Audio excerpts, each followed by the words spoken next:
L-Ewroparlamentari Claudette Abela Baldacchino kienet fost numru ta' deputati fil-Parlament Ewropew li għamlu appell lill-Kummissjoni Ewropea biex l-istess Kummissjoni ma taħlix aktar żmien u tiddikjara s-Sena 2014 bħala s-Sena Ewropea Għall-Bilanċ bejn ix-Xogħol u l-Familja. Saret li fi żmien ta' tibdil soċjali, ekonomiku u demografiku, il-familji qed iħabbtu wiċċhom ma' responsabiltajiet dejjem ikbar. Żidet tgħid li l-Kummissjoni Ewropea għandha tagħti sinjal li jinteressa verament mill-ħtiġijiet tal-familji.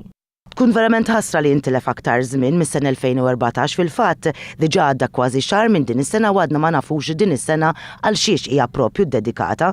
Kien hemm maġġoranza ta' deputati fil-Parlament Ewropew illi naqdu flimkien u bagħtu l-messaġġ lill-Kummissjoni Ewropea biex is-sena 2014 tkun is-Sena Ewropea Għall-Bilanċ bejn ix-Xogħol u l-Familja.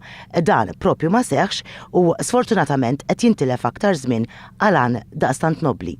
Żiedet tgħid li kien ikun aktar f'waqtu kieku l-Kummissjoni Ewropea taġixxi, speċjalment meta l-ġnus Magħquda din is-sena qed tfakkar l-20 anniversarju mis-Sena Internazzjonali tal-Familja.